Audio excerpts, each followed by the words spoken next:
shining star for you to see what your life can truly be. That's what it's all about, right? You know, we're all here for a purpose. We're all here to do something. We're all here to be something in this life experience. And we've all chosen to have real estate be part of that. So, you know, my first question is, you know, what made you, and I say you meaning everyone on this call, what made you choose real estate? And at the time in which you decided to embark on a real estate career, starting with, yes, I'm going to get my license and I'm going to become a real estate agent, and doing so and having success in it will allow me to do blank. So I like to ask a lot of questions. Um, I'll start with a little introduction here. My name is Anthony Rollins. I am a agent with Keller Williams in Beverly Hills. I have been with this amazing company since December of 07. I know you look at my face and say, how is that possible? It is possible, and it is a truth. So I've been with KW for, gosh, it'll be almost 16 years in December, if my math is correct. Been an agent, been in leadership, have done work in Texas, been licensed in Kansas, and currently run a team of 10 agents with a partner of mine who is owns a successful team out of Phoenix, Arizona, the BVO Luxury Group, Boy Victor Omega Luxury Group.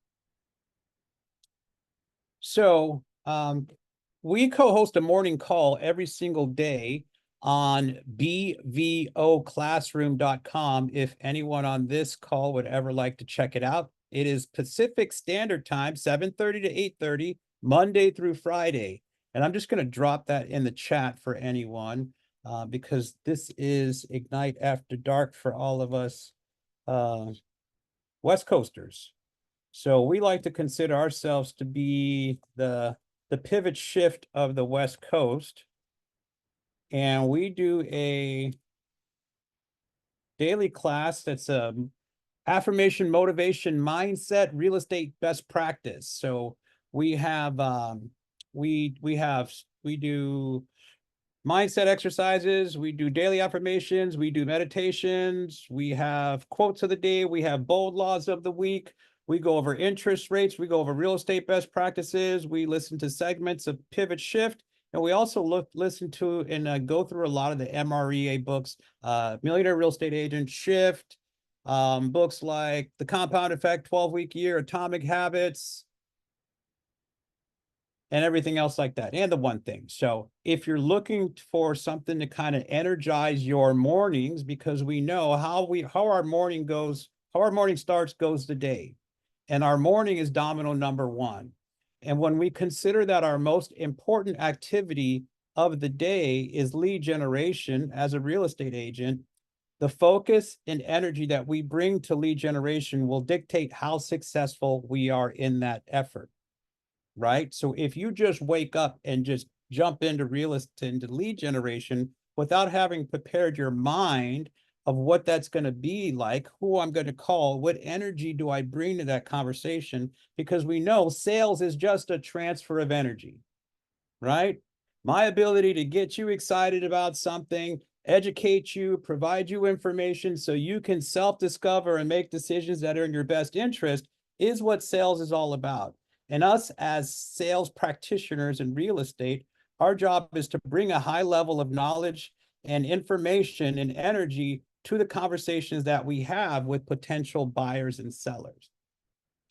So I'm going to talk about certain things here tonight. I would definitely encourage those who may not have a pen and paper nearby to grab some, because if I say something's worth writing down, trust me, it's going to be worth writing down. At the end of this class, there's going to be a chance to do an evaluation. I'm going to ask all of you to evaluate honestly based on the next 2 hours. And my goal is to deliver you content and information and energy in a way in which when it gets to that evaluation time, I see nothing but 5 stars. And the reason I'm looking for 5 stars is because I am on the path to becoming a Keller Williams approved trainer. There are less than 300 of those in a company of over 180,000 agents. And I am teaching this class to improve my skill set, because whatever we want to master something, we should decide to teach it, right? You want to get better at anything, teach it. And then by becoming the teacher, you also become the student. And that's how we get to the path of mastery. So let's start by everyone dropping their name, market center, and how long you've been in real estate. I want to know, who do I have? Now, I asked a few people that earlier, those people who came on early, who would be in the front row if this were a live session. Cindy, yes, Cindy Gregory. I know your name is Cindy because it says so. Where are you from, Cindy? Which market center are you in? And then the first question that I have, and like I said, I like to ask questions because the more intentional the question, the more intentional the response. When you have intentional responses to intentional questions, it prepares you to take intentional action. And when we can be more intentional about the actions that we take, more intentional, more purposeful, then we are taking action that's going to lead us to the desired result that we seek. Maple Grove, Minnesota, 9 months, 2 from Minnesota. I lived in Kansas, so I'm familiar with Minnesota and what Minnesota nice is. I've kind of been all over. Gilbert, Arizona, Sacramento, Maple Grove, Roseville, California. All right. Awesome, awesome, awesome. I love it. I love it. All right. So the first question I had for everyone, and feel free to drop this in the chat as well. And what would success in real estate look like? And what would it allow for you in your life? Right? Because this is the last class of Ignite, and it's called Plan Your Future. And yet I almost feel that it should be the first class of Ignite, because we begin with the end in mind, right? So by beginning with the end in mind, we take a look at, what do we want our future to look like? What does success look like? And how do we know when we're winning? Once we can establish that, then we can use the Keller Williams systems and models to put together an action plan for us to achieve those results. But unless we get clarity on what matters most to us, the why, and then what do we get from doing the action, we're never going to take the action, right? Because everything in life is a thought first and then an action for second. Everything. You can have two people standing in the same spot and see two different universes, two different worlds. Why? Because they think differently, and no two people think alike. Excuse me. So what does that look like?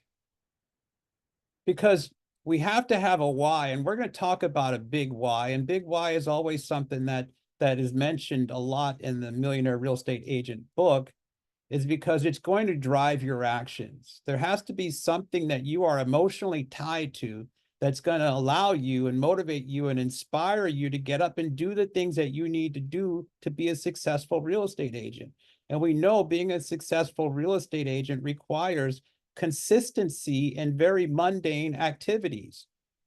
So we have to get comfortable being uncomfortable, and we have to be consistent in the mundane of talking to people, having real estate conversations, revealing opportunities, and then closing for an appointment.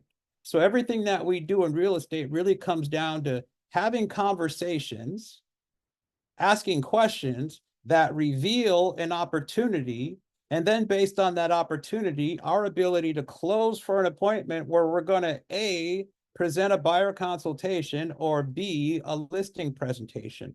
And everything that we do is about that. Everything that we do, in part of what we do, is in preparation for that appointment. Nothing happens until we get the appointment.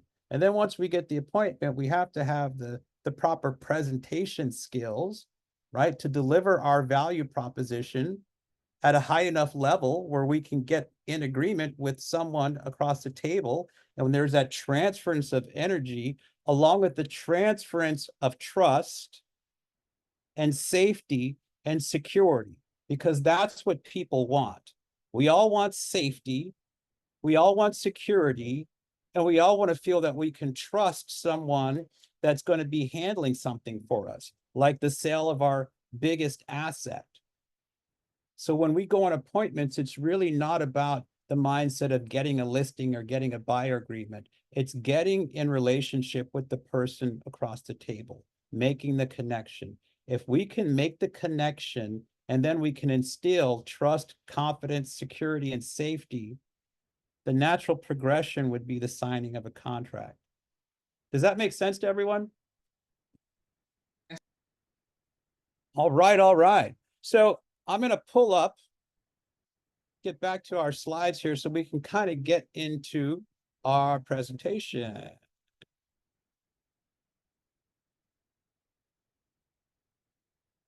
All right.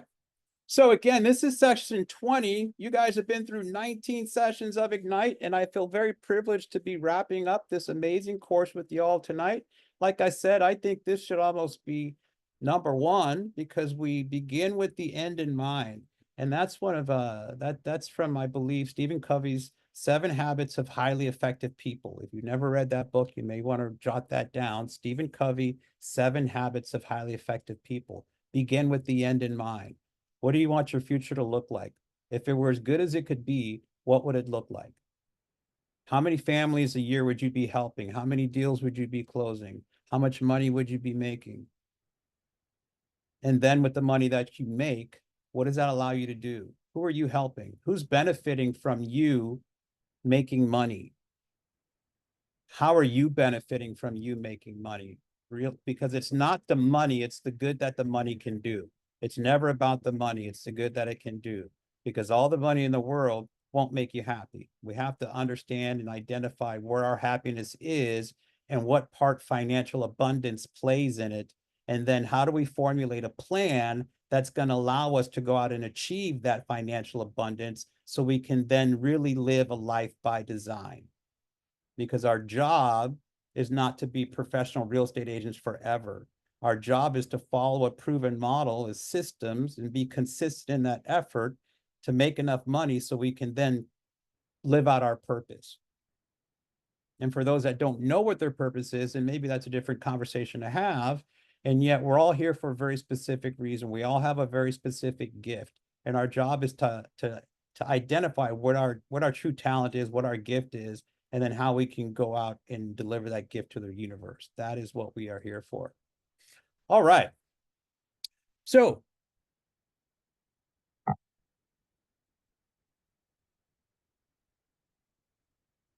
we are on the last leg of the course overview for Transact Business. So you guys have done win the buyer, win the seller, work with buyers and sellers, make and receive offers, negotiate offers, get to the close, and now we are at plan your future. Okay. So as we look at this here, we have this sequence here. We have lead generation, lead follow-up equals transaction. So I'm going to just stop here and I want to show you guys a formula because what we see here, lead generation, lead follow-up, and going to transactions, there's more to this. And I just want to make sure that everyone here kind of understands what this breaks down to. And what I'm going to show you, and you're going to want to write this down, is that this is called the agent's 20%. And if you guys remember, you took a class and you talked about the Pareto's principle, the 80-20 rule, which says that 20% of your efforts are going to give you 80% of your desired results, and 80% of your efforts are going to give you 20% of your desired results. And that we, as successful real estate agents, the 20% that we should be focusing on is systematic lead generation. So the way I see this in this formula is that lead generation plus lead follow-up plus going on appointments plus negotiating contracts plus daily script and role play equals a predictable career in real estate. And the operative word here is predictable because we're all going to have a career in real estate. And yet whether or not we decide to do certain things will determine if it's going to be an unpredictable career in real estate where our efforts and our income are going like this, or is it going to be predictable because our efforts and our energies and actions are consistent? So we get to decide which one it's going to be. And yet, as we look at the agent 20%, the 20% of our efforts that are going to give us 80% of our desired result, that's lead generation. lead follow-up, going on appointments, negotiating contracts, and daily script and role play. And if you're not going on appointments or you don't have any deals in escrow that you're negotiating, then you really should just be focusing on the first three, or the lead generation, lead follow-up, and daily script and role play. And I would almost argue that daily script and role play should be at the top. Because until you know what to say, how to say it, and when to say it correctly, you're not going to be effective in your communications and conversations about real estate. And real estate is a contact sport. So we win by having real estate related conversations. And you can either have those conversations by default, or you can be intentional in those conversations. And being intentional in those conversations means that you're paying attention to what you're saying. You're practicing script and dialogue. You know how to handle objections. So when you get on the phone, you can be more efficient and more effective. As a new agent, typically, if you talk to 100 people, you're going to find a deal in there. For every 100 people you talk to, you'll find a deal. It could be more as a new agent if you don't know anything about script and dialogue. But typically, if you talk to 100 people and ask them who do they know, including themselves, that may be looking to buy, sell, or invest in real estate that I can talk to today, for every 100 of those conversations, you should be able to find a deal. As you get better in script and dialogue and you hone that skill, you sharpen that saw, you lessen the number of people that you need to talk to in order to get that transaction. What does that allow you to do? Now, for every 100 people you talk to, there's 2 deals. Or for every 100 people, or for every 50 people you talk to, there's a deal, and then there's time to do something else, depending on what that is in your life. Real estate agents typically are looking for 3 things. We're looking for time through leverage, we're looking through money, through leads, or we're looking for support, transaction support, training, education, systems, models, all those things that we came to Keller Williams for. All right, so getting back to our slide here, we now know that lead generation and lead follow-up is just part of the agent 20%, which also includes negotiating contracts, setting and going on appointments, and daily script and role play. And that formula leads to transactions. So one of the things that we talk about on our morning call are the 4 C's. And you may want to write this down, the 4 C's. Competence in my script and dialogue and ability to have real estate conversations leads to confidence. Confidence leads to contracts, and contracts leads to cash flow. So again, that's competence and daily scripted role play, and what I say, that leads to confidence.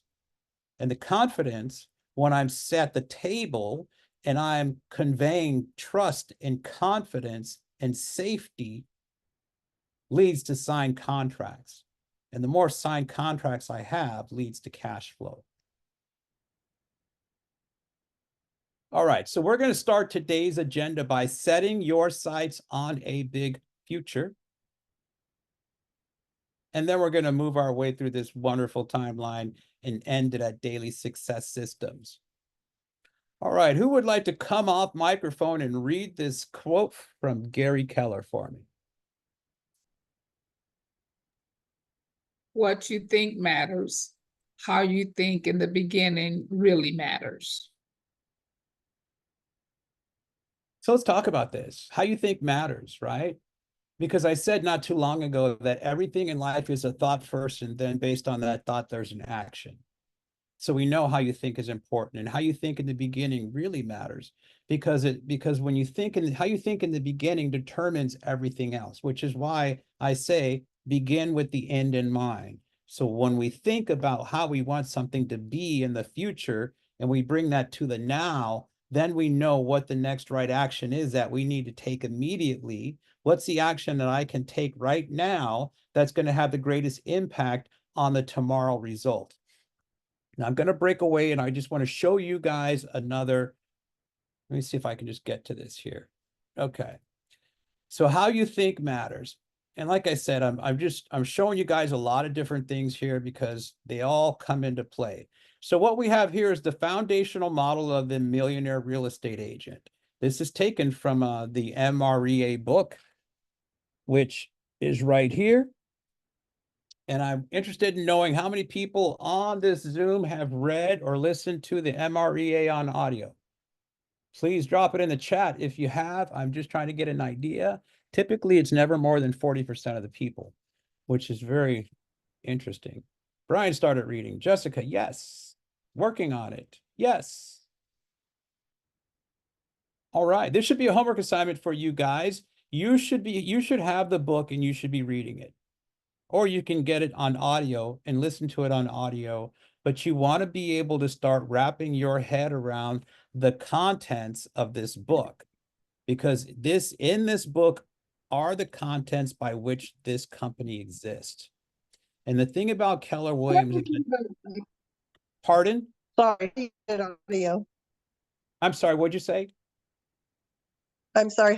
Where do you go to order it for audio? I have the book, but I haven't read it, but I prefer audio. If you go to Keller Inc., they should be able to, Keller Inc. is, that's the website that's got all the Keller books. You should be able to get it on MP3. Okay, thank you. Yeah, or worst case, if you drop your, I'll drop my information in the chat and you can reach out to me and I've got it somewhere. Okay, thank you. All right. Audible also has it. Yes, Audible does have it. Thank you, Cindy. Rereading, yes. So you guys, everyone wants to know, you want to get this book down and you don't want to waste time in not knowing the contents of this book because, you know, this is what I'll say. We live in a plug and play society where everyone wants things immediately, instant gratification, right? We're all so used to Amazon and 2 clicks and it arrives the next day. And here's how I relate this. You know, back in the day when you get a new car, there used to be an actual owner's manual. And no one would ever take the time to read the owner's manual. And then you realize that the car does something. You come home and you say, hey, honey, the car does this. Well, the car always did that. You were just unaware of that feature. Same thing with this book, right? When you have an understanding of what's inside the MREA, you'll start to have a better understanding of how Keller Williams operates as a company and how you can benefit from it, because there's a lot here. There's more here than I've seen in any other real estate company. And when we have a better understanding of it, we can tap into more resources that are going to benefit us in the long run. All right. So back to this slide here. The foundational model of the millionaire real estate agent. Is there anyone who can tell me what these words are on the side of this triangle?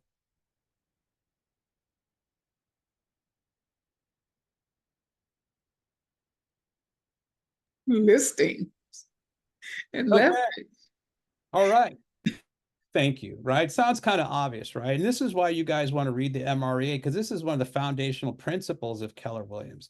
And I'm first going to go back to how you think, right? How you think matters in the beginning. So what you see here is these are the 4 ways a millionaire real estate agent thinks, right? First, you think a million, right? Because if you can't even think or fathom making $1 million, it's never going to happen. And you don't have to want to make $1 million. It could be think $100,000 or think 50,000, whatever it is you want to make. But if you can't think and conceptualize yourself making it, it's never going to happen. So as it pertains to the triangle here, first, we must be able to think $1 million.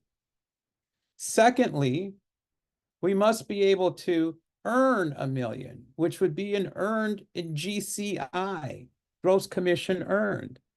Third, we net $1 million.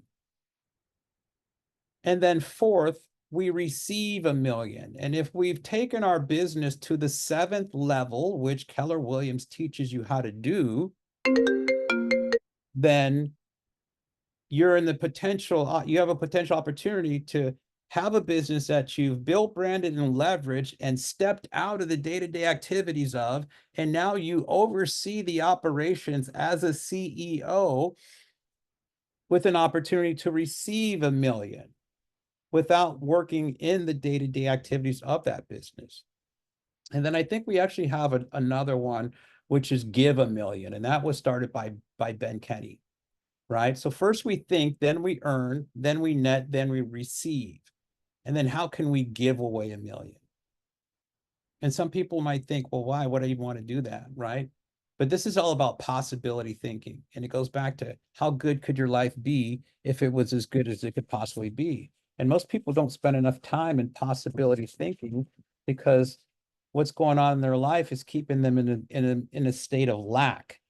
So we have to be able to get out of our current circumstances, no matter what they are, and know that there's a greater future of abundance that is there for us, no matter where we are presently. We have to be able to visualize ourselves in the life that we desire and we're deserving of if we're ever going to get there. All right, so to answer this question here, the leads, listings, leverage are the 3 L's.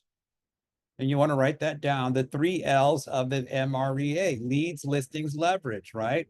Leads, we can never have enough of them. The quality is in the quantity.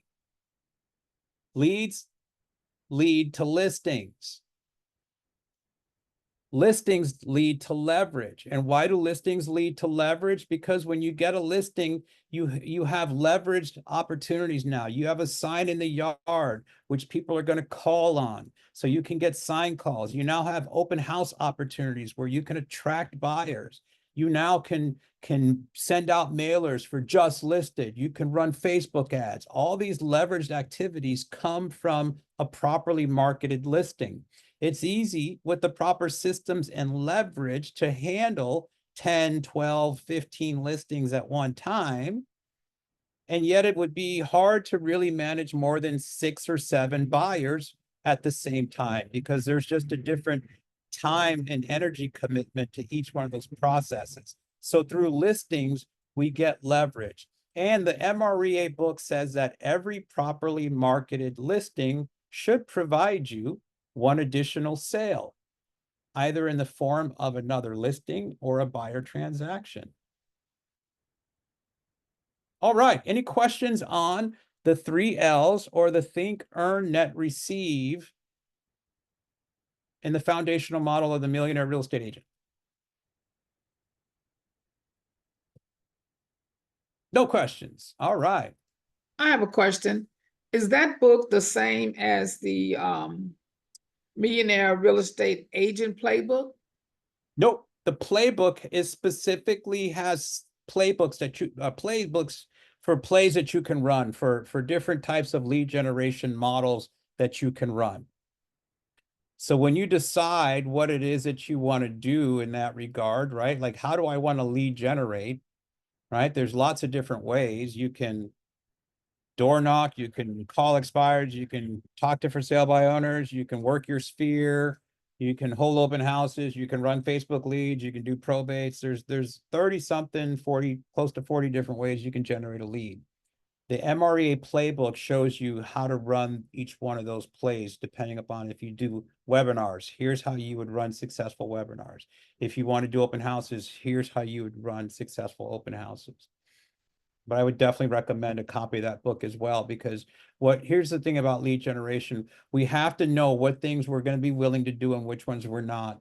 And if we're not going to be willing to do something, it doesn't matter how bad someone says, you need to do this, you need to do this, you need to do this, because if you're not feeling it internally and you're not inspired to take the action, it's just not going to happen. So it's really important that we align ourselves with activities that work for us. And then we go deep in those activities. But you don't want to kid yourself in thinking that I'm going to eat broccoli and I hate broccoli and I just refuse to eat broccoli, that you're just going to eat broccoli because that's what it takes. And I've been in this business long enough to know that just because someone says you need to go door knock and you're just not going to, you're terrified of door knocking, unless you're willing to go get through your fear, then it's not going to happen. So, we need to find the path of least resistance and build success there. And when we can build success through the path of least resistance, that also builds our confidence. And when our confidence is elevated, then we look at things in which they were more so fear-based and we say, that doesn't look so scary now. I can do that. But we have to start small, plant seeds, and then grow from there.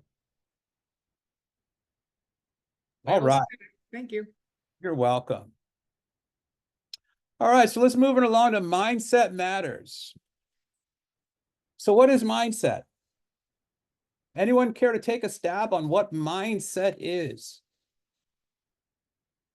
Because this is huge. This is life. Your confidence? Your confidence. Yes, confidence is a big part of your mindset. Your mindset will determine your level of confidence to a degree, right? Because here's what we know. We all have self-talk, right? And the average person could have 40, 50,000 thoughts a day. I forget how many it is. If you ask professional athletes, like a Tiger Woods, like people are top of their game, they tend to have like 6,000 or 7,000 thoughts a day, as opposed to the random 30, 40, 50 that the average person does. That's because they're more focused, right? So here I'm going to read a definition about mindset to you guys, and I'll read this and go over it if you want to write it down.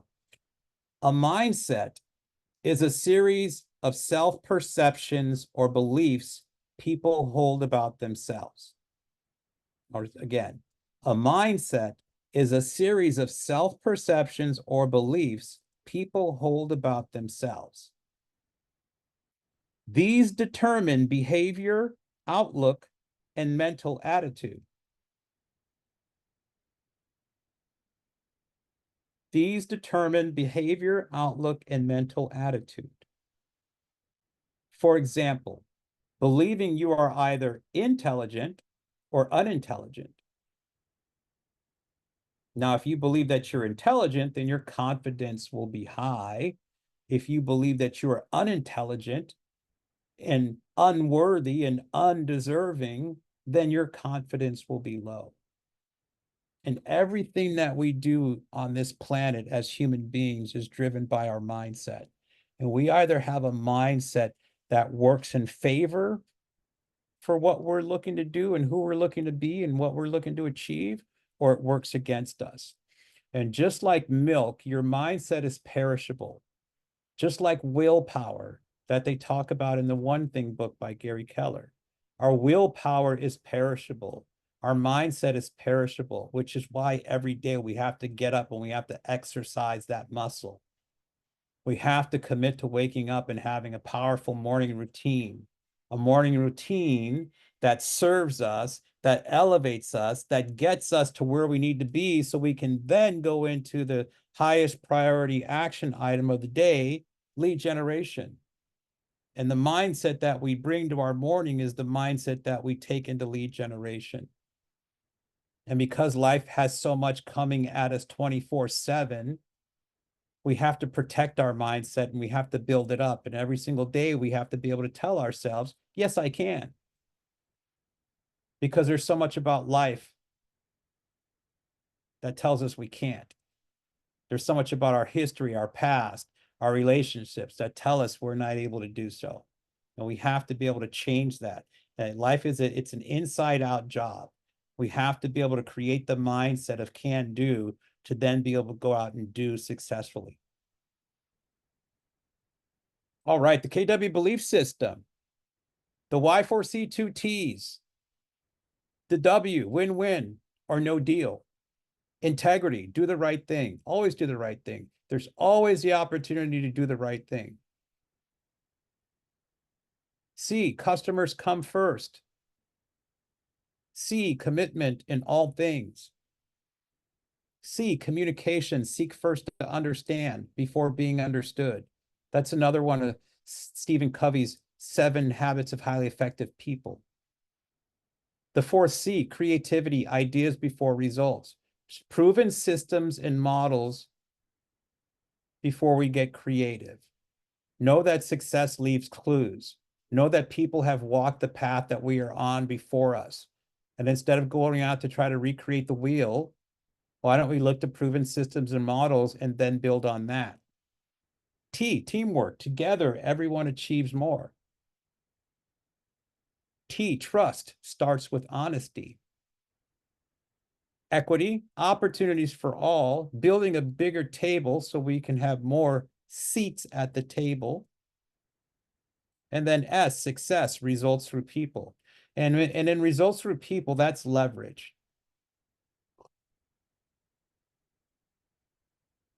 And no matter what it is in life, right? If your dreams are big enough, if your dreams are something that you can accomplish on your own, they're really not big enough, right? The biggest dreams that we all have require more. They go beyond our being, our doing by ourselves. It will require the help of others. And that's where success results through people come. And that's leverage. Y4C2Ts.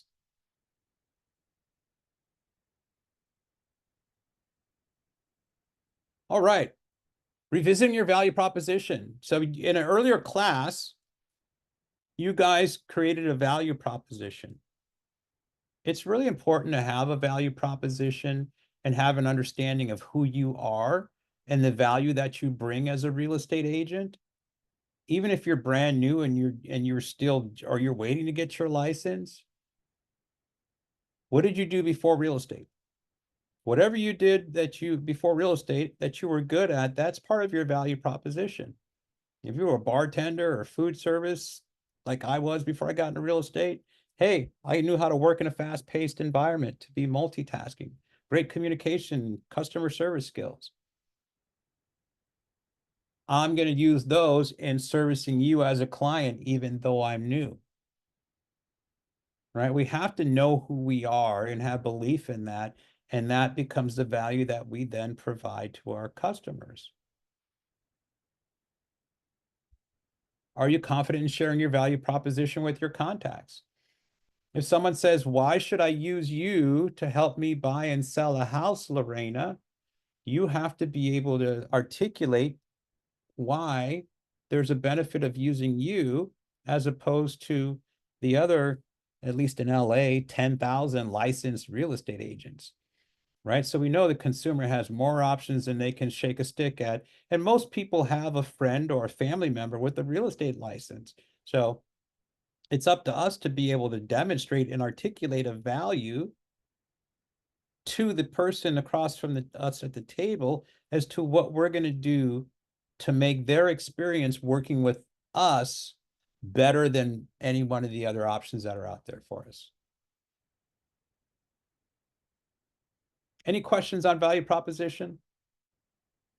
So I'll say this, as new agents, and this is, you may want to write this down. Like if you've never done transactions before, you're brand new, then I like to tell people, okay, the difference, there's two different kinds of agents. There's an active agent and there's a passive agent.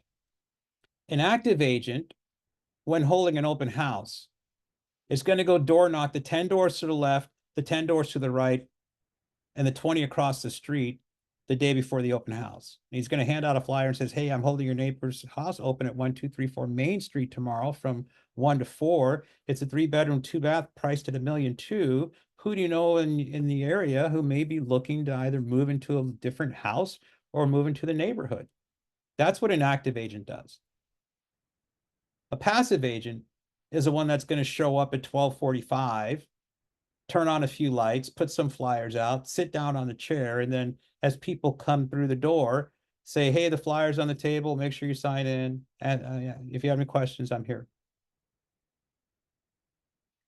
An active agent, when they take a listing, is going to do those same activities. They're going to door knock that 10, 10, 20.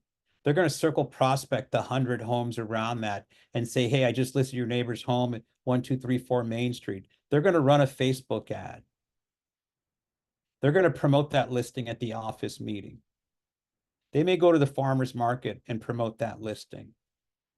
A passive agent, they're going to put it in the MLS. They're going to put a sign out there. And then they're going to pray that another agent brings a buyer to the table. That's called the 3 Ps. Put it in the MLS, put a sign in front of your house, and then get on their knees and Pray that an agent brings them a buyer because they are too passive and lazy to do the work. So there's lots of different examples of what an active agent is and a passive agent. And if you don't have a track record or you haven't sold a home, you can always identify yourself with as an active agent and say, here's what I'm going to do as an active agent to get your home sold. That's why you want to hire me. That's the value that I bring to the table. Any questions on that? How we doing? It's 6:41. We all doing well out there? Yeah, Absolutely. It's amazing Yes, information. thank you. That's what I want to hear. All right. Invaluable. I need your number, man. You're awesome. I'm dropping everything in the chat tonight. I'm dropping my first name, last name, email, cell phone number, blood type, political affiliation, favorite band, favorite song, all that. And you can find Okay, me I just need your favorite food. Give me your favorite food. favorite I'm Jamaican, food. I'll feed you. That's mom's gumbo is favorite food. So Oh, gumbo. I got gumbo for you too. Daddy was from Shreveport. okay, all right. All right. So revisit your big life, your vision, your future, your big life. And again, this is something that, you know, we just don't spend enough time thinking about how we want our life to be because we're so caught up in the minutia of life. We have to be able to step outside the current circumstance of where we are and give some thought, go somewhere, get quiet, be with yourself, let your inner being come forth and speak to you. We all have an inner voice that is crying out loud to speak to us, but there's too much noise. We're too busy being busy in the middle of life to understand what ours should look like. And yet when we can get quiet, we can get to that space and we can listen to our heart will tell us which direction we should be going in. But we got to pay attention because that voice is borderline silent. And yet when you're real quiet, you can hear it. And when you hear it, it speaks loud. May not be very audible, but it's loud. And you can feel it. That's what we call inspiration. thank You you. I did- like that. Visit yourself. Say what? That Visit visit yourself. your- Absolutely. Go take some time, visit yourself, get quiet. All right. Who would like to read this quote to us? One thing all higher achievers have in common is why they are working for a big why. The big why is about having a purpose, a mission, or a need that in turn gives you focus. All right, so we talked about that. And you know what? I'll be honest with you guys. You know, I was over 30 years old and I didn't have a big why, you know. I wasn't married, I didn't have kids. You know, most people that have kids, they know what their why is. It's their kids. But I would always felt that a big why eluded me. You know, I understand now that, you know, my purpose is really about taking my passions of baseball and teaching and being to help elevate young kids to the next level through the game of baseball. And that's, you know, baseball was a gift that my dad shared with me. And I've been fortunate enough to pass that on to my nephew who plays at a pretty good level for a 15-year-old. He's got a bright future ahead of him. So my purpose, my passion, and my vision is really about taking some of this curriculum from Keller Williams, especially the six personal perspectives, the KW Next Gen, and teaching Quantum Leap to young adults through the game of baseball. And then helping start little league organizations in areas where they don't exist, where people are disadvantaged and don't have opportunities. Because I've seen what the game of baseball can do, not only for kids, but in connections with their parents and the communities. And it's something that I want to create more of. So that's my big why. And then being able to come in class like this and teach to you guys, because I've been doing this for a long time. And, you know, for me, it's just about, you know, your life isn't worth anything unless you can really give back at a high level. So when I teach a class or I pass on something that I've learned, then I'm just doing my part, because my part's to pay it forward. Otherwise, if it dies with me, then what good has it done? It's all about spreading the seed, spreading the love, and helping more people win. So speaking of big why, big, because you are after extraordinary results. How big are we thinking? Right? We have to think big. We have to think beyond our circumstance. And we have to know why. It is the reason you get up every day and do what you do. And it's bigger than that because, you know, here's the thing. You have to have a why that's going to drive your actions on a day-to-day basis, especially on those days when you don't feel like it, when you're tired, when you were up late the night before and you didn't get sleep, when you're not feeling good, when you're sick and tired of being sick and tired, when you just get done paying bills and there wasn't enough money to pay bills. The last thing you want to do is go talk to people and have them reject you and hang up on you.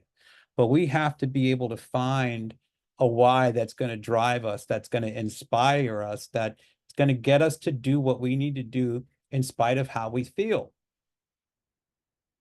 Because most of the time we do things based on how we feel. If I feel good, I'll do this. We have to do the activity and then feel good afterward. Because I'll say this about lead generation. When you get up every day and you're committed to talk to 10 people or 5 people or 20 people a day, and you hit that number, no one can take anything away from you. No one. And you just gave yourself something that nothing else can provide. You can't go buy that. You can't give yourself anything above and beyond the knowledge and satisfaction of you're having done what you committed yourself to doing, what you said you were going to do. And your ability to do that day in and day out consistently is the difference in between you having a life by design or a life by default. And that's all it is. Your big why powers your big life.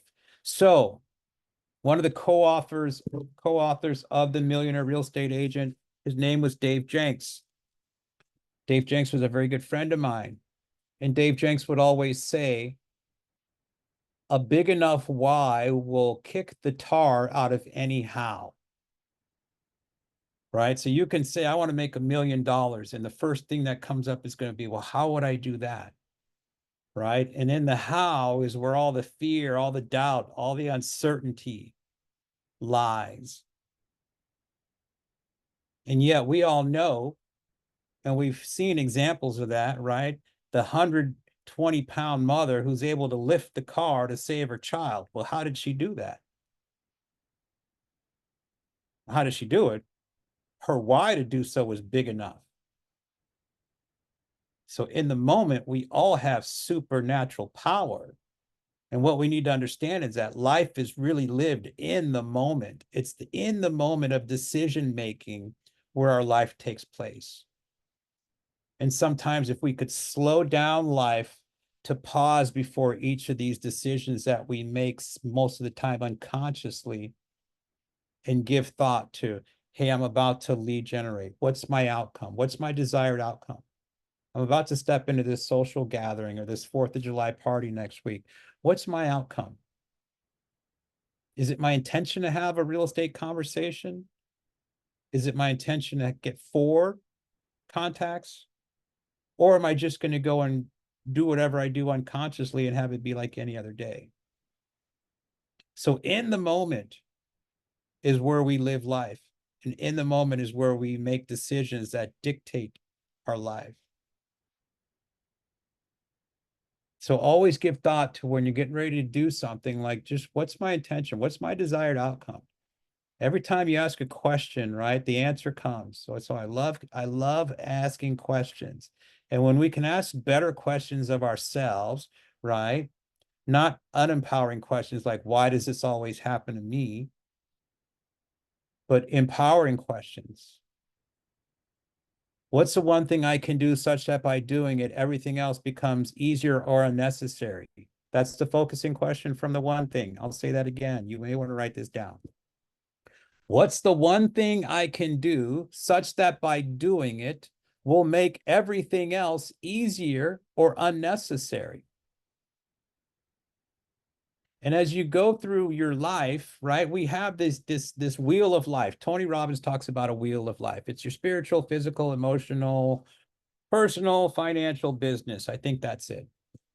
So within each one of those segments of the wheel of life, you can ask the question, what's the one thing I can do in regard to my physical health, such that by doing so, everything else will become easier or unnecessary?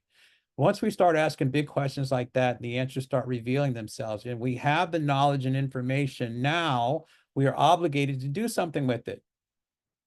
We can't be ignorant anymore once we start asking ourselves these questions and the answers start coming up.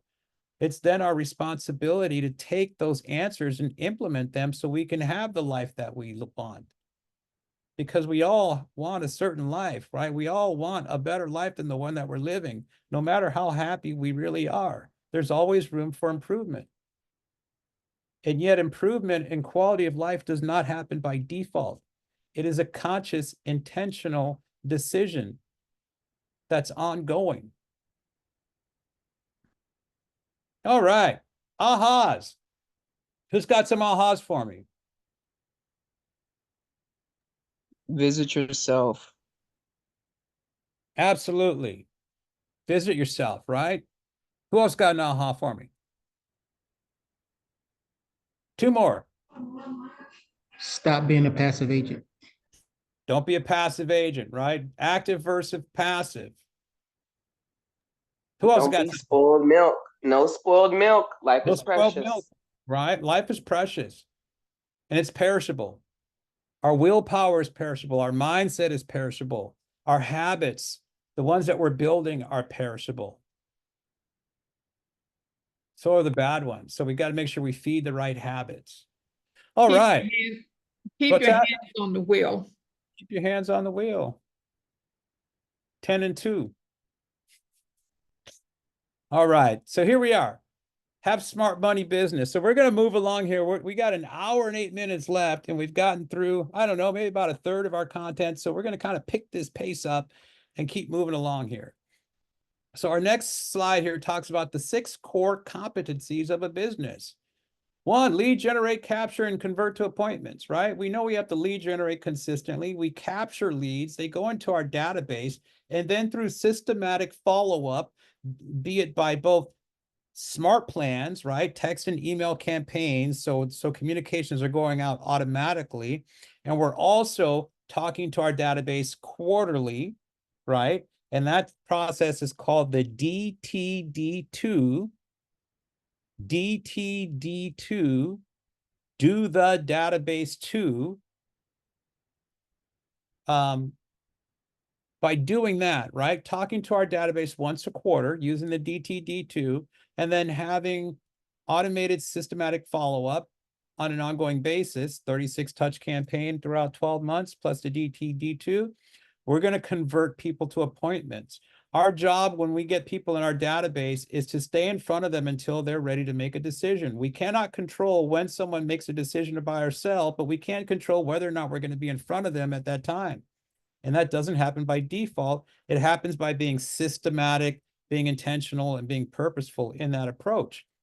But we have tools within Keller Williams through Command, through Smart Plans, to allow you to be in front of your database, your sphere, your leads, provide them knowledge and information. And when they get ready to transact, because you've been in front of them, they will most likely raise their hand and we'll be there to meet with them. And we know that 79% of buyers are going to work with the first agent they connect with. So we just need to be first with buyers. And typically it's like 60 something, 70% of sellers are going to work with the first person too. So we just need to be first or second. If we can be first or second in the eyes of our database, then we have the best opportunity to convert them into appointments. Present to buyers and sellers and get agreement. So we need to have a buyer presentation and we need to have a listing presentation. And we need to practice that and feel comfortable and confident in delivering to it so we can get agreement and get someone to sign a contract to work with us. Show buyers and market sellers. So in part of what I do for you, Mr. and Mrs. Buyer, and helping you find the right home and negotiate price and terms on your behalf, is that I'm going to look at homes in the MLS. I'm going to send you expired listings on the MLS that didn't sell in your neighborhood, where there's a potential for people to potentially may want to sell today. I'm also going to target homes in this neighborhood and let them know that I have a pre-approved, ready to go buyer, and we call those golden letters. Or I'm just going to go door knock.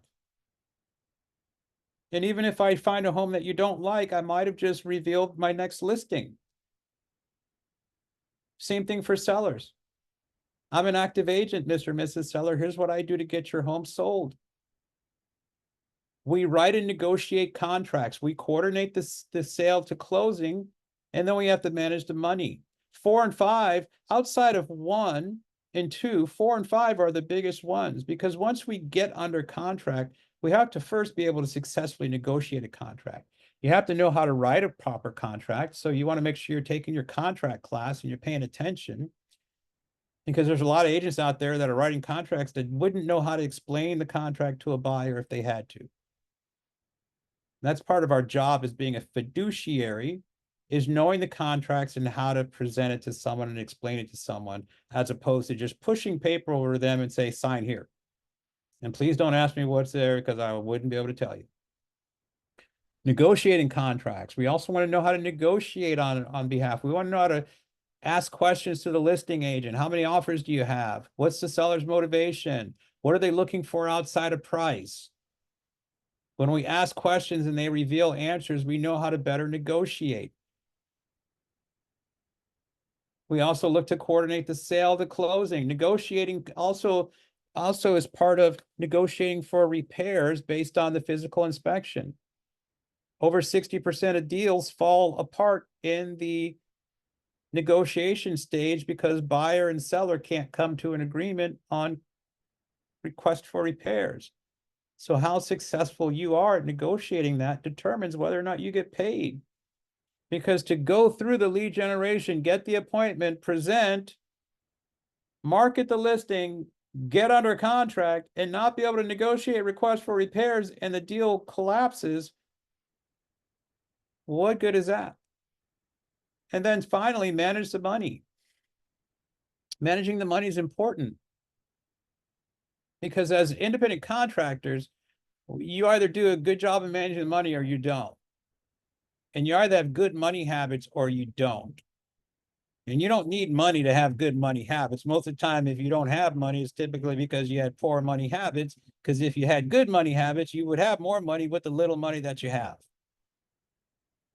Now I'm speaking from someone that didn't always have good money habits and hasn't always made good money decisions. So there's always room for improvement. There's always room for growth. But this is a business that we own. So we either treat it like a business or it's just a JLB. And if you treat it like a business, then you're going to know how to manage the money. So it's not about how much you make, but it's about how much you keep. It's not how much you make, it's how much you net. So where do commission dollars go? Well, a portion goes to the other agent. Portion goes to the market center. You have business expenses, taxes, and then your take-home income. And as we look at this slide here, we look at the average person on the left that has poor money management skills. They don't save anything for business. They don't save anything for tax. The check they receive becomes the check that they spend. And then here on the right, we see what proper money management looks like. We see that I take a certain amount, after a certain amount goes in my business account, and then I put money aside for tax savings. Then I have money that goes in my wallet, and then I have money for my state and federal and self-employment tax. This is what good money habits look like. And when we begin with the end in mind, we learn about what this looks like. So when we do come into money, we know how to manage it. We don't wait until we have money and then say, what do I do with it? Right? That's being reactive. We want to be active in preparing ourselves, right, for how we're going to manage the money when the money comes. Money is good for the good it can do, Gary Keller. I talked about that earlier, right? Our life and purpose isn't about selling 100 homes a year and making $1 million. It's about what can that $1 million do? How many people can I help with that $1 million? How many lives can I change? What sort of impact can I have? And what sort of legacy can I leave? When our time on this earth is done and we are no longer here, what legacy have we left behind? And who is it going to benefit? And is it going to be benefited by people in the short term, or is it going to be benefited for generations to come? Those are questions that we get the opportunity to answer and then say, what does that look like? How can I create that through this career in real estate, where I can have this life by design and then go out and live my purpose? So the flow of money, two different ways here, right? We have one approach which says income, I get a commission check. Expenses, that's what goes out. Profits, what's left? Well, if we're not managing expenses, then there's no profit. If we're not watching how much income comes in and how much is actually ours and how much we need to allocate for taxes, for expenses, for whatever, there won't be any profit. And yet here on the right side, we see when we start with profit first, then we say, what does the income need to be? So when I take care of the expenses, I have profit. Now I want to stop and just show you guys this. And I don't know if you've seen this, but this is an Excel spreadsheet. And this can be found in KW Connect. But this is the economic model, right? There's 4 models for the MREA. You may want to write this down, the 4 models. Remember the 4 models by this, which is your elbow, right? So the first model, the E, is the economic model. The L is the lead generation model. The B is the budget model. And the O is the organizational model. And really ones you need to worry about right now are the economic model and the lead generation model. And then have an idea of what your budget should look like. So when you start actually making money, you're not overspending, but you're leading with revenue. And leading with revenue is a concept that you will find in the Millionaire Real Estate Agent book. So here it says total net income. We start with net income. If you want to net $100,000 and you know that your 30% of what you make is going towards cost of sale, 30% is going towards expenses, then you need to make $250,000 if your goal is to net 100. And that means you're paying 30% for cost of sale, 30% expenses, and bringing 40% to the bottom line.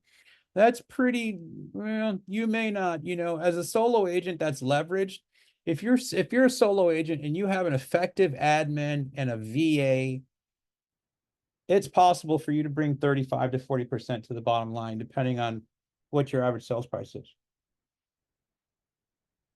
And I would say because we're on the West Coast or Pacific Standard Time, even if you're in Colorado or Arizona, or Nevada, your average sales prices are still going to probably be in the 354 range, which I believe, if you're highly leveraged, you can bring 35 to 40% profit to the bottom line.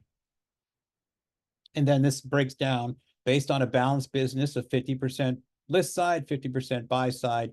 Here's how many appointments you need to go through every single month, right? Half an appointment every single month in order for you to hit these goals.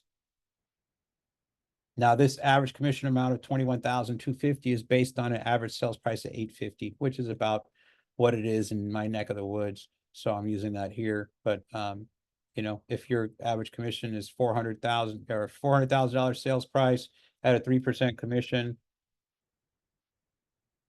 then you need to sell 8 units in order to net $100,000. But what I want you guys to see here is that there's not a tremendous amount of activity that needs to happen in order for you to be successful. It's just being consistent enough in the effort so you can create a habit around it, right? Because when we're up one day and we're down the next, and we're up one day and we're down the next, it's hard to get into momentum. And without momentum, you will not build a predictable business. With consistency and effort, you will over time. It's just time on task over time. That's the most important thing about what we do as real estate agents, is just to be consistent in the effort. All right. Getting back to our slides here. So, little accounting 101, cost of sales. The cost expenses related to each transaction you make, the cost of making the sale. The biggest thing to remember about cost of sales is that you do not incur that expense unless there is a transaction. Examples: commissions paid to the market center, royalty fees. You pay royalty fees to KW for using the KW brand. Commissions or splits paid to employees or independent contractors involved in sales. I have a team. I have buyer's agents on a team. If a buyer agent closes the deal and they're on a 50-50 split, that 50% of the transaction that goes to the buyer's agent is a cost of sale. If I get a listing lead and the agent that gave me the listing lead wants a 35% referral, that 35% referral fee is a cost of sale. A transaction coordinator fee is a cost of sale. If you don't close the transaction, you typically don't incur the fee. Operating expenses related to running your business, whether you have sales or not. Rent, auto, salaries, insurance, professional services, marketing and advertising, equipment and supplies, education, car, gas, insurance, cell phone, market center fees. All those happen no matter what. Which is why we want to have an idea of what they are, what are our expenses, and what does our income need to be to cover our expenses, so we can start to get ahead. And so we can lead with revenue. And there's two ways to generate business. You can buy it, or you can use sweat equity, or you can stroke a check, is what they call it. So typically, if you stroke a check, you have money to do so.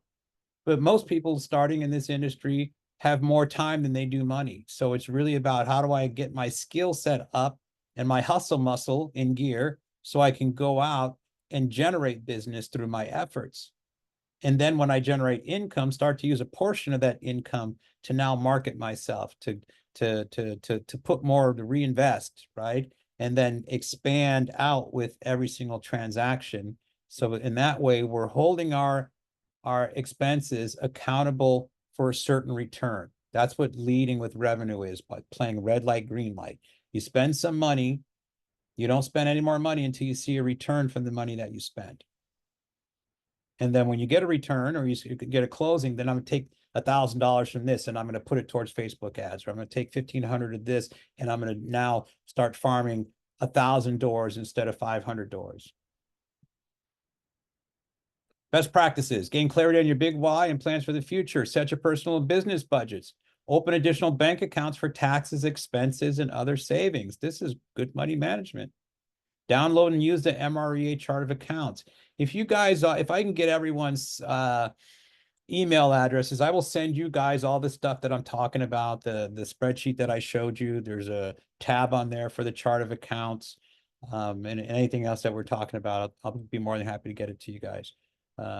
Purchase, download tax accounting software, hire an accountant, CPA, tax advisor. If you're going to get a tax advisor, make sure, find someone that's kind of, they know, they work with real estate agents, so they know how to, maneuver your tax preparation to help you, get the most. All right. Set dates to calculate and pay your estimated taxes. Good money management. Prepare for your future: insurance, savings, investment. Begin with the end in mind. Again, don't wait until you have money to figure out what do you do with it, but start learning about money, right? Because most people that don't have money have never learned about money, because they didn't come from a family that knew about money. So, like if your parents didn't know good money practice, you didn't learn it as a child. And unless you intentionally go out to learn it as an adult, you're going to make the same mistakes that they made. And the worst thing you want to do is actually come into some money and then make bad mistakes with it. Gary Keller says, think and act the wage you want before you earn it. Average is as average does. Good is as good does. And great is as great does. What you do is who you become. And what you do is going to be based on what you think, right? Because life's an inside-out game. First we think it, then we do it. First we think it, then we do it. Always. Never in reverse. Always. It's a thought first, then an action second. Okay, we just covered this pretty much in the economic model spreadsheet that I talked to you about. And just kind of remember that whole 30, 30, 40, right? 30% cost of sale, 30% expenses will allow you to take 40% to the bottom line.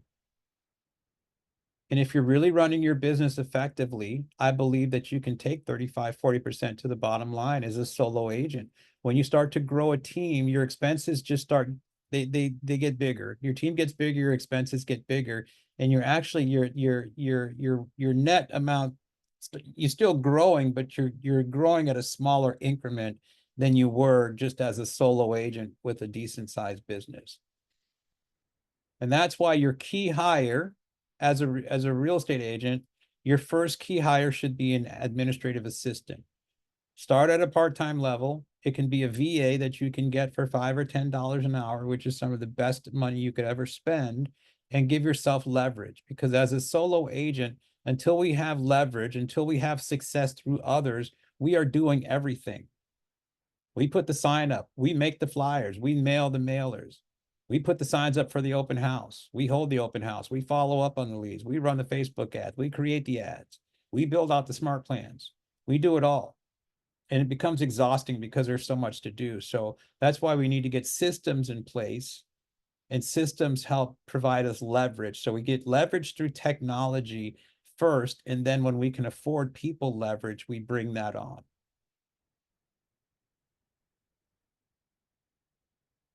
And to get paid at close. So, you know, let's see. Okay, we're just gonna hop in here real quick. I'm gonna find my command and just kind of go through this real fast. Okay, let's get to opportunities. All right.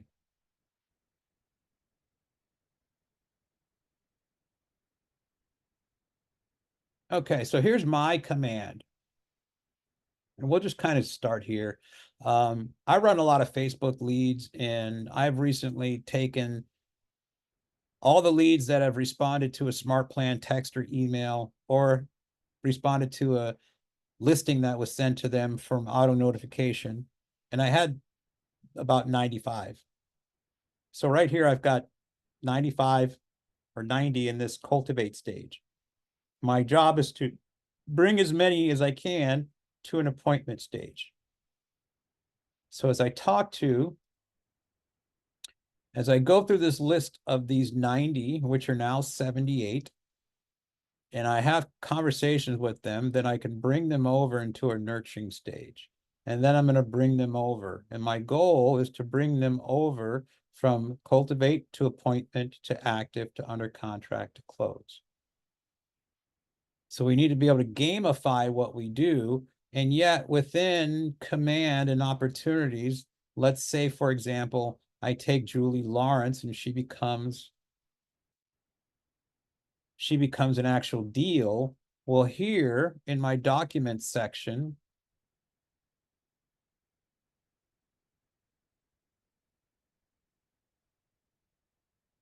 this is where I would say, okay, she's a residential buyer. And now all of these required and optional documents that are part of the transaction that need to be uploaded so I can get paid are right here. So I've got the buyer representation and broker compensation agreement. That's the first required document. As I get to, this is for the consultation portion. Once we get under contract, we have all these other documents that need to be uploaded. And either you are going to upload them or a transaction coordinator is going to upload them. I would recommend that everyone know how to do a deal on their own. Know the documents, the disclosures, the addendums, all those things. You have to know how to do this on your own. Do 2 or 3 deals on your own, and then get a TC, because a TC really is worth the money that you pay.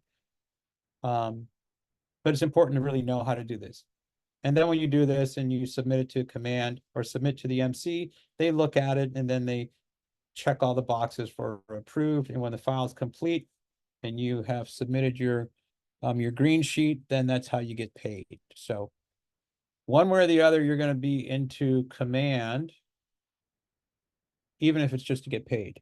Yes, Shakita, what do you got for me? Question about the VA. I know you said you suggest that as well. What exactly does the VA do when it comes to real estate? Virtual assistant. So, for example, I have a virtual assistant. I pay $5 an hour to. It's the best money I could possibly spend. I had hundreds of Facebook leads, and he took 900 Facebook leads and put them all on an auto notification search, MLS search. And he did it in like, I don't know, a month, maybe, did 30 a day. There's no way that I would ever have done that. So it's things like that, right? So, he's actually making phone calls now, but there's job descriptions and duties for VAs that you can look at and say, okay, here's what I would have a VA do for $5 an hour, $10 an hour. That's going to free me up to stay in my 20%, which is lead generation, lead follow-up, setting and going on appointments, negotiating contracts, and daily script and role play. So the VA does a lot of the 80%, the admin side of the business that gives you 20% of your desired result. Our job is to find a way to stay in the 20% that gives us 80% of our desired result.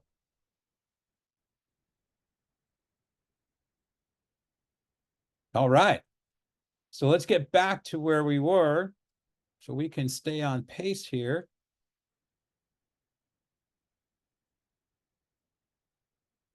All right, so we got through command and opportunities. Ahas, who's got a couple of ahas for me? So we talked about managing the money. We talked about income. We talked about money discipline. Who's got an aha for me?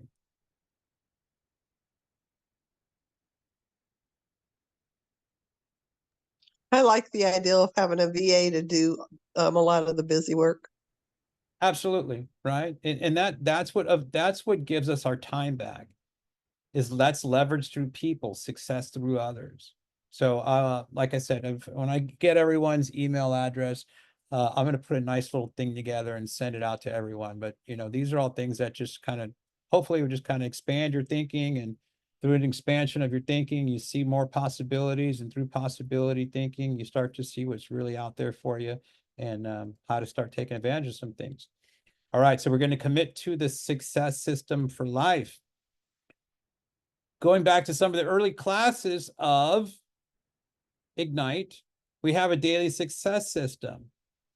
Talks about having 10 conversations, adding 10 contacts to your database, 10 handwritten notes, 10, 5, 1 social media engagement. Who can tell me what this is? 10 likes, 5 comments, and 1 direct message. 1 direct message. Okay. So this is a great way to stay in front of people, especially if you have Facebook friends that live locally. Like, I don't have most of my Facebook friends locally are real estate agents. So like, I don't get any business from my Facebook friends because they're all agents. My friends, my sphere, really all live outside of Chicago. So not really too many opportunities for me to get direct business, although there's referral opportunities. And yet this is a great habit that you should be engaged in on Facebook. If you're going to spend time on social media, be intentional about it, as opposed to having it be a time suck. Handwritten notes. Handwritten notes are powerful because no one likes to take the time to do it. And yet when you receive a handwritten note, you appreciate it because you know the time that went into it. Handwritten notes have a lot of impact. That's why it's here. Contacts added to our database. We always want to be growing and adding our database. We always want to, you're either living or you're dying, no matter what it is, right? Your database is either growing or it's dying. Your business is either growing or it's dying. Conversations.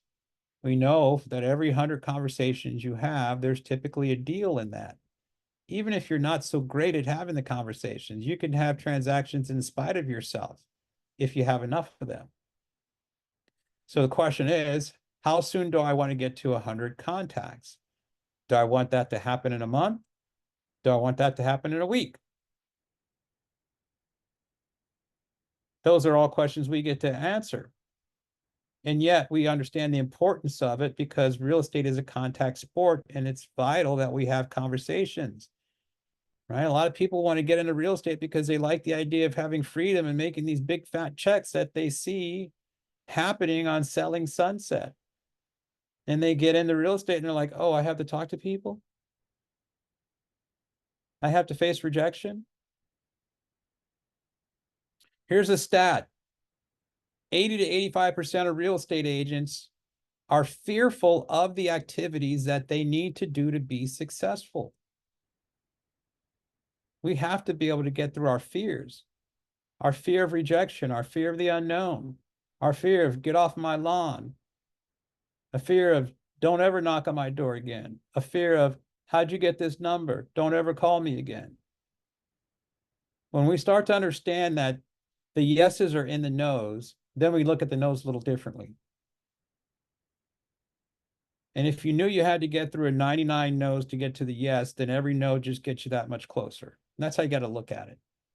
You got to be able to look at it a way in which you can help eliminate fear. And I know that everyone has fear, including myself.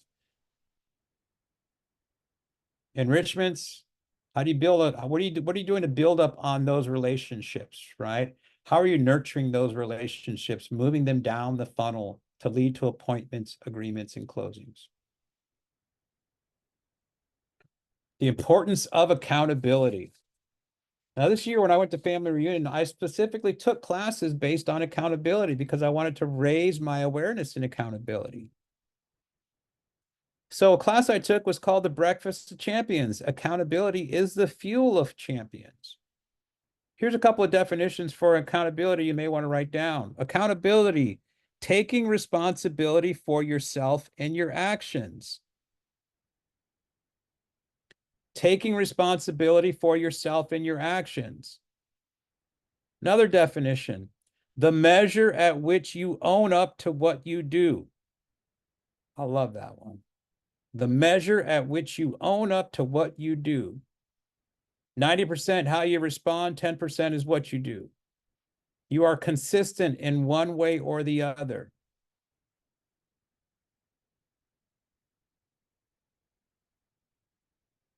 And are you showing up in the same space at which you hold others accountable?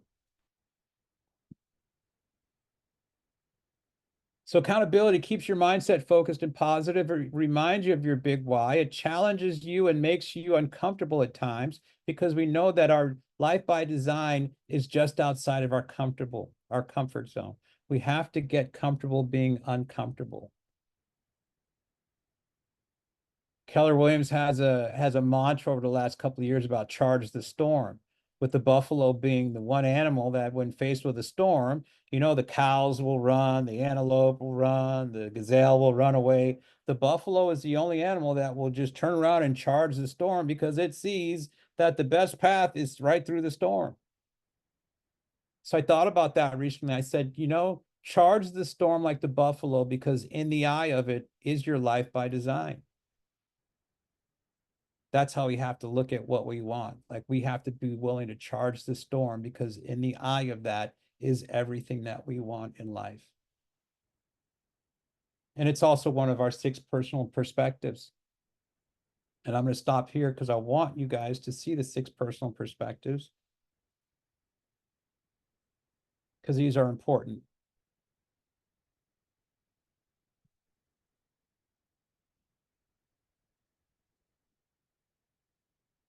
Six personal perspectives. Commit to self-mastery. Commit to the 80-20 principle. We talked about that. Move from E to P.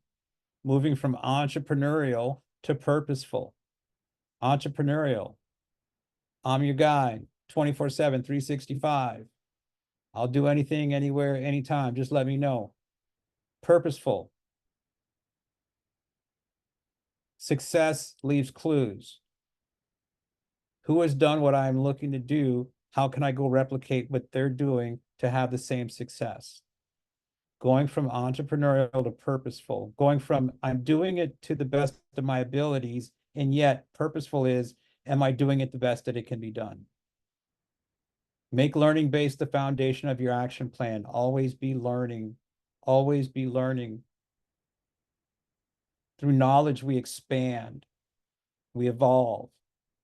We don't know what we don't know. And we have to remember that we don't know what we don't know and be committed to learning. What are you listening to every single day? What are you reading? Who are you hanging around with? What kind of conversations are you having? Because you're either involved in conversations that are expanding you or they're contracting you. They're helping you grow or they're making you die. Remove your limiting beliefs. This is where our fear is. And then number 6, be accountable. Right? Who's counting on you in your life for you to get up every day and lead generate? Are your kids, spouse, parents? Someone is. Why do we do what we do? That's it. That's the trick about real estate, is that because unless you intentionally bring accountability in as an independent contractor, it doesn't exist. And without accountability, then we are left to our own standards and things don't happen. We own the business that we have as real estate agents, and yet would we fire ourselves for our lack of doing the job? So everyone that had a JOB, you know what would happen if you didn't go to work on Monday and you didn't call in or have a valid reason or a doctor's note. And yet as real estate agents, we just don't do the activities, and oh well. That's when there's no accountability. When there's no accountability, the people suffer. That's why it's a breakfast of champions. That's why it's a difference that makes a difference. It's someone else knowing what you said you're going to do and keeping you to your commitments. The measure at which you own up to what you do. Types of accountability: accountability partner, productivity coach, mentor, KW Maps coach. Everyone can grab a partner. Hey, we're going to role play in 5:30 in the morning, 7:30 in the morning. Hey, I'm going to call 10 people. I'm going to check back in with you at 4 o'clock. Okay, I'm going to call 10. I'm going to go door knock 20 doors. Okay, we're going to touch base at 4 o'clock. Text me. That's what accountability is. You meet your gym workout partner at 5:30 in the gym. You get there at 5:30 in the gym because you know someone is there waiting for you. If you just go there on your own and it's 5:30 and you're tired, you may not go because you're tired. Tools to help with accountability: the 4-1-1. 4 weeks, 1 month, 1 year. This is where your success is. I know you guys went over this in earlier classes. Spend some time getting comfortable, getting familiar. Create a 4-1-1 every week. Find out what you need to do. Time blocking. Once you figure out what you need to do, how is it making its way into your calendar? And how are you honoring that time? We find time for everything that we prioritize. And yet when lead generation doesn't make that list, who suffers?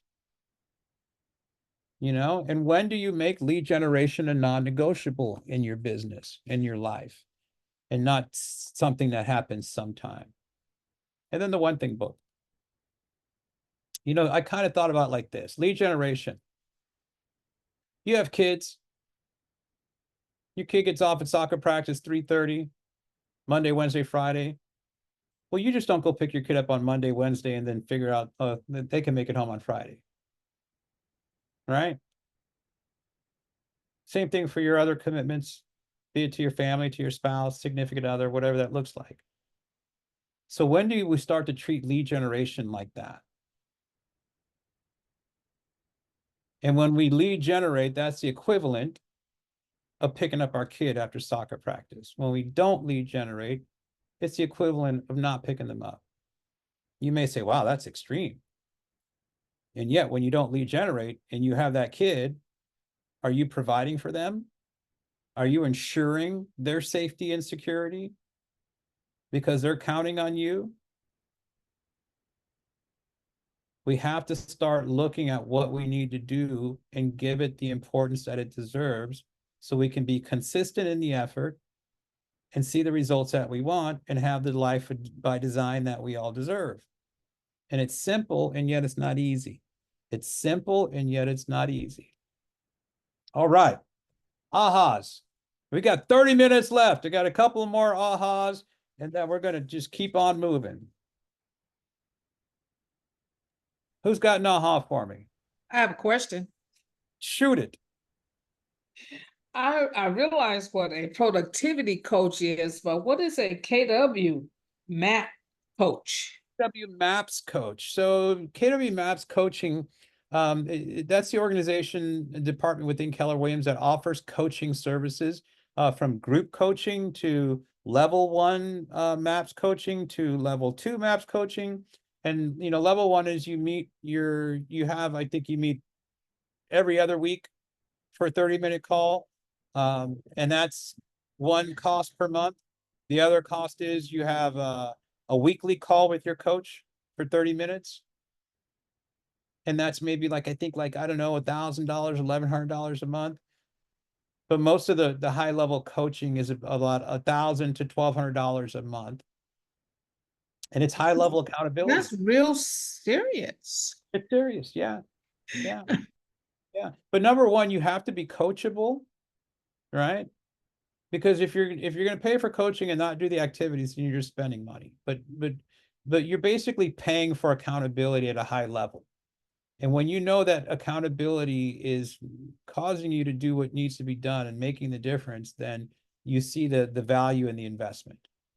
And when you consider that all high performers, look at professional athletes, Tiger Woods in his prime had 3 different coaches. So we know coaching works. Right. So until, when money is an issue, everything's a cost. But when we can look at things from what's the investment and what's the return from the investment, what's the ROI, then we can look at expenditures a little differently. But until we get to the point where we can have money above and beyond our basic needs, it's hard to look at something like coaching and say, wow, $1,000 a month, that's a lot of money, which it is. But if that $1,000 a month is helping to put another 20 a month in your pocket, then it's an investment. We agree, and I heard someone mention $1,000, but they didn't explain it the way that you did. I thought you had to go outside of Keller Williams and get it. You can, you can, but we have great coaches within Keller Williams. Yeah, so if you go to, I think it's mapscoaching.com. There's Maps does offer some free webinars, Zooms that you should definitely take advantage of. There's lots of good content that's free. You just need to, get into that stream of awareness and know that it's out there and, start tapping into some of that. But we've got some really great free classes for you. Be learning based. We just saw this, right, in the 6 personal perspectives. Learn more about your market. Right? Preview homes. You should be looking at homes every single week on Caravan, on broker preview tours. No days on market, no new construction, no average sales price. Know how many homes are on the market, how many went under contract, what the average sales price is.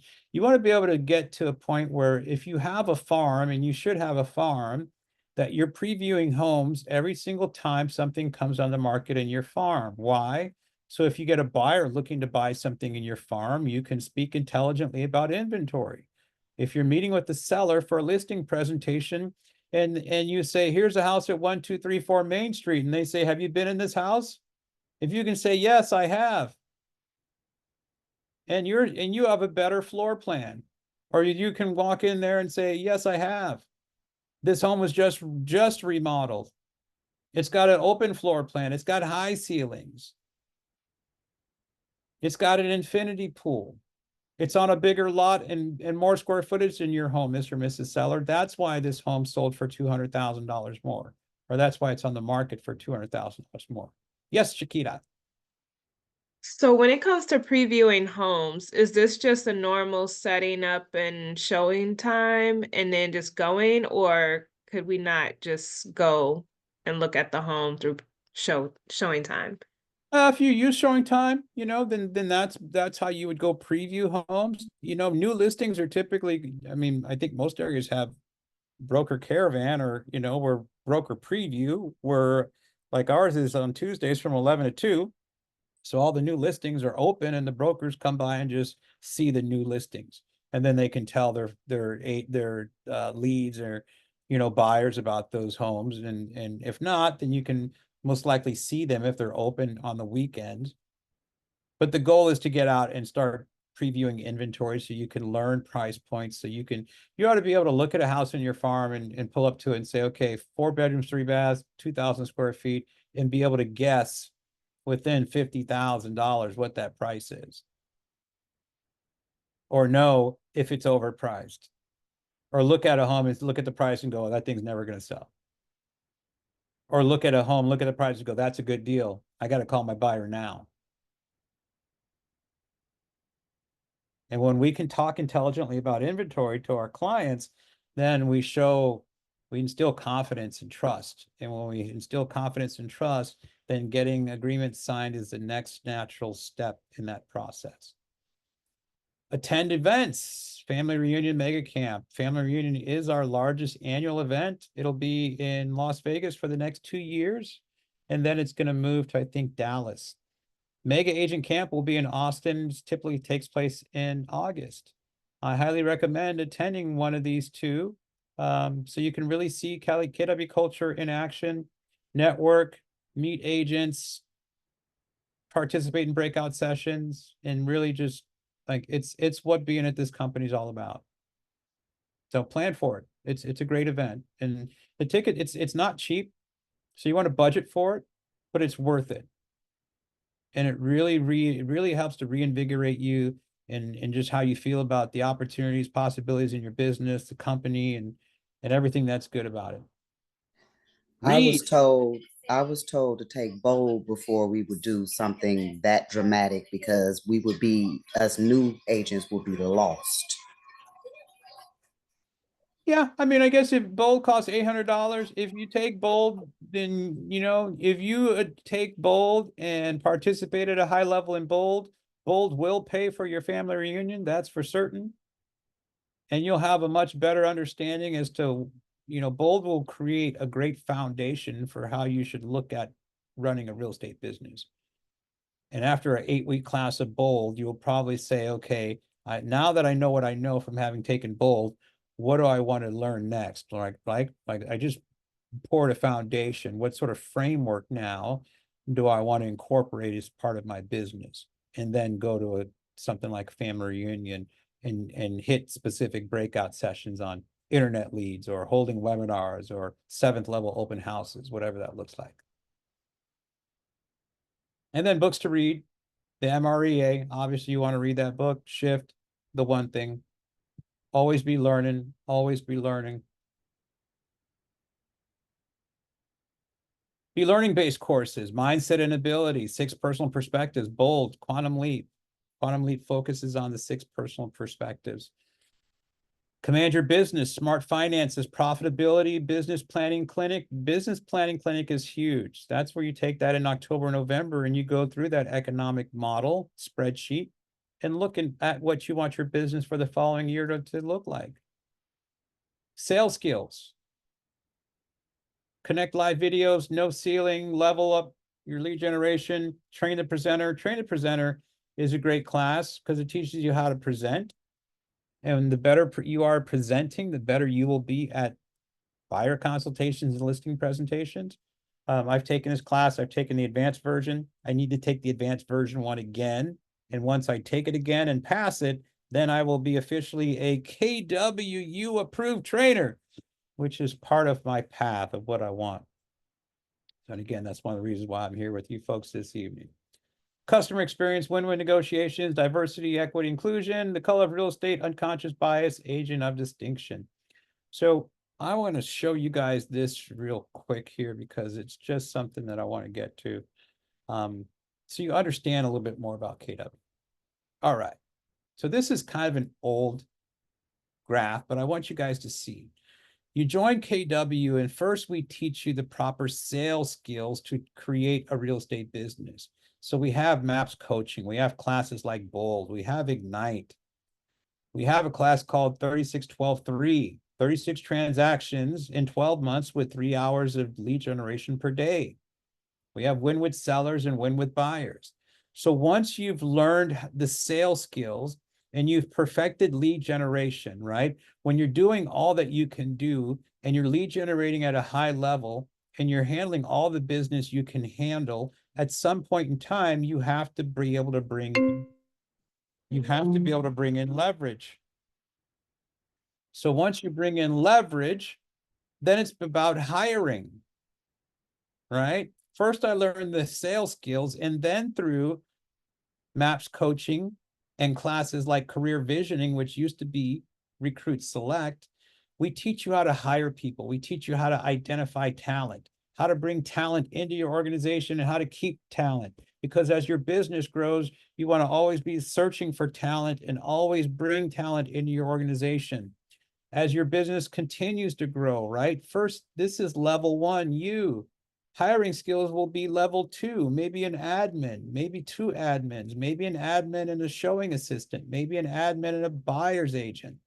And then the third level is the leadership skills. When you've built this business, no matter how big you want to build it, and the sky is the limit, we teach you how to be leaders, how to be effective leaders, and then how to create leaders out of the people within your organization.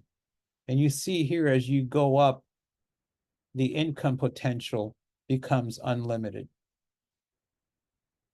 So this is what it's really all about. It's learning the sales skills, then learning how to hire people and bring them into your organization, and then how to effectively lead them. That's the KW opportunity. There's also a KW opportunity map that I don't think we'll have time to cover, but I will throw into that big fat email that I'm going to send to everyone. So getting back to our presentation.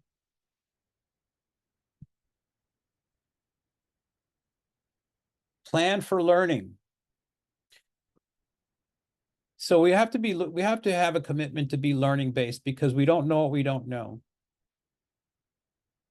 And I forget what it's called. It's a hierarchy, right? Like you have unconscious incompetence, right? I'm not even aware of what I don't know.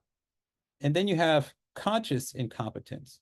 Oh, wow, there's all these things that I don't know.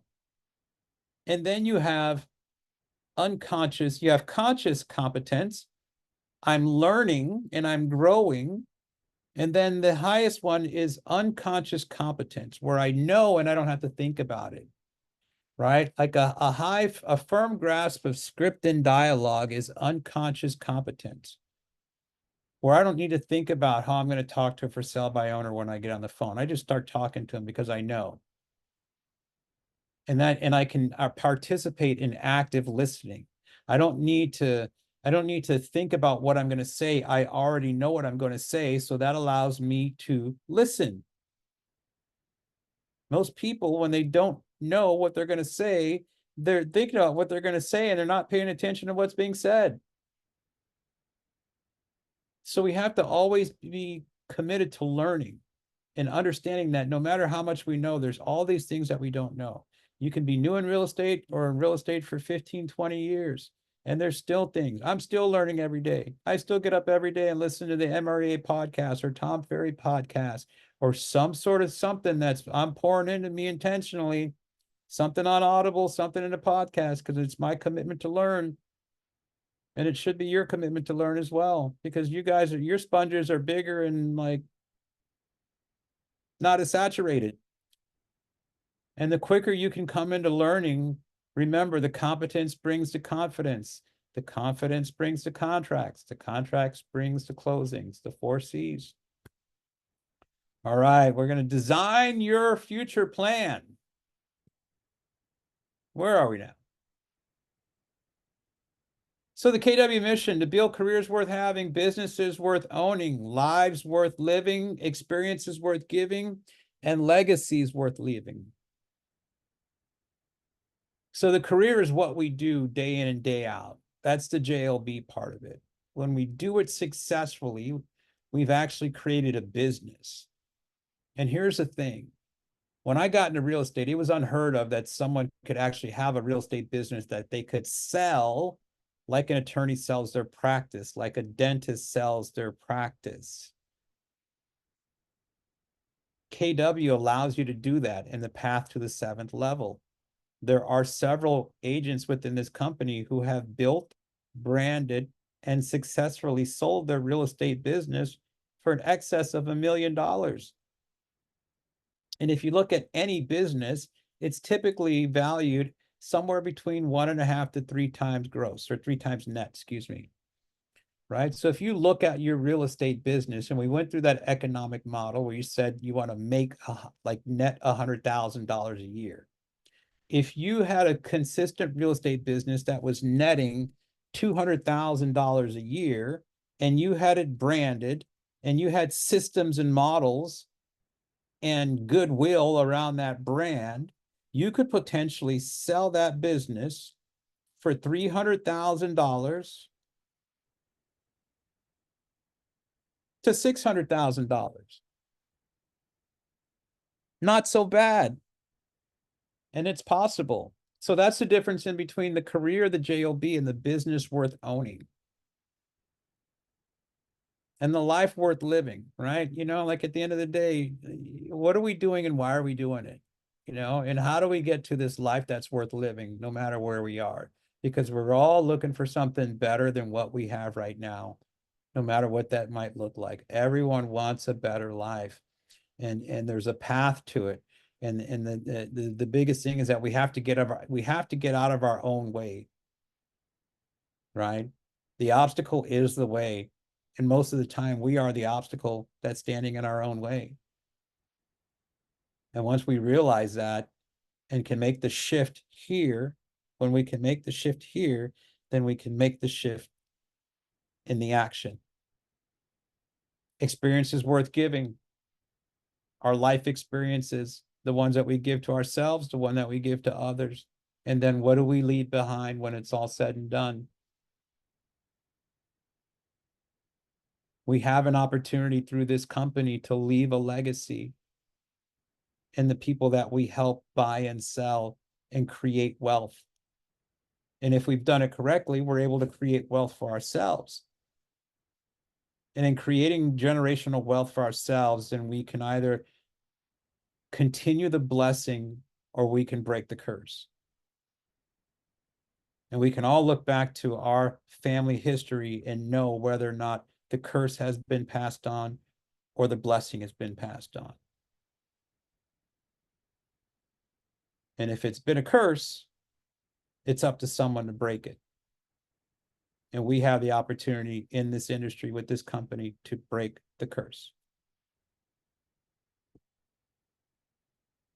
Get real about your situation and get right about what you're doing. Bring a greater sense of clarity, priority, and focus to your work. In the shift book, they say, once you get out of inspiration, it's time to get into perspiration. Once you get inspired and figure out what it is you're supposed to be doing, the next thing is to get into action. There is nothing else.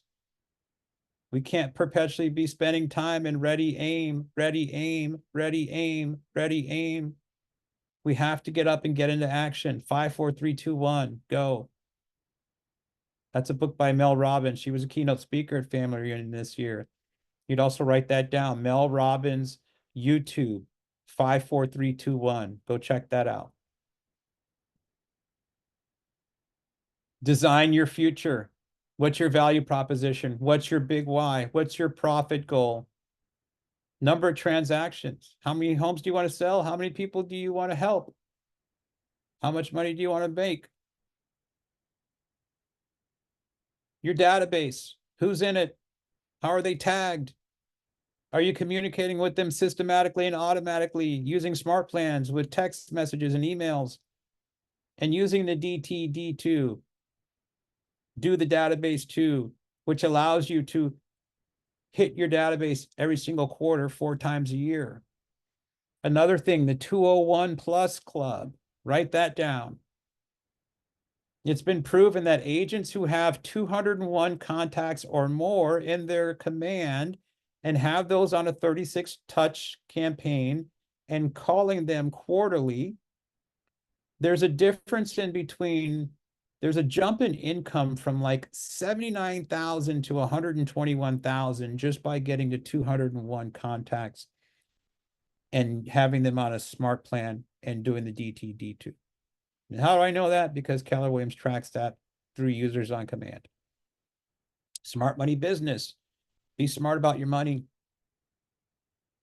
Know as an independent contractor what your debt obligations are.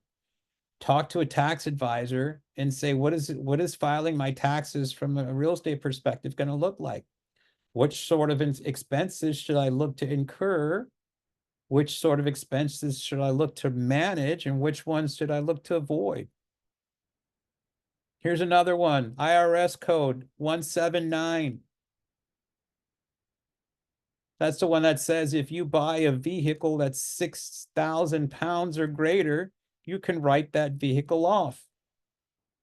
When you start making money in real estate, you're either got to have to buy real estate or Uncle Sam's going to start taking your money. So you better be in a position to know how to invest in real estate, and you better be in a position to know what something like the IRS tax code 179 says, that if I go buy a $75,000, $80,000 G-Wagon, I can write that off in the first couple of years against the income I make that year.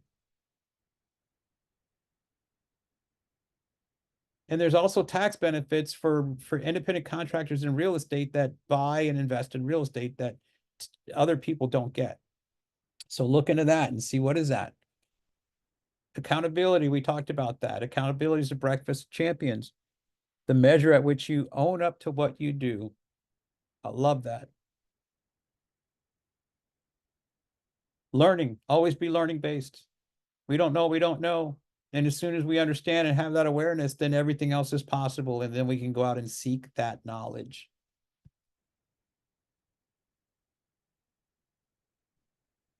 All right, who's got an aha?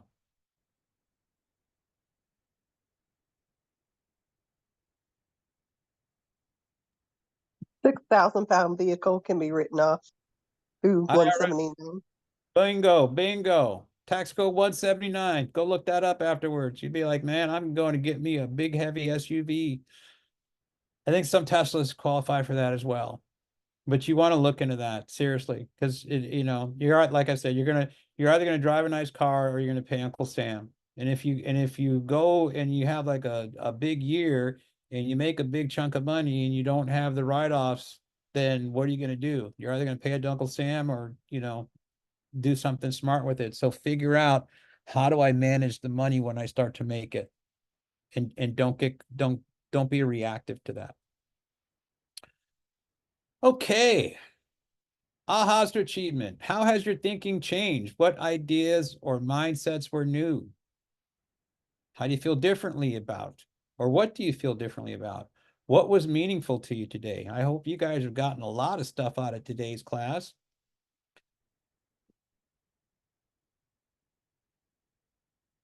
Making sure that I get dialed into command and take the 201 of my contacts and put them on a quarterly DTD2. That is it.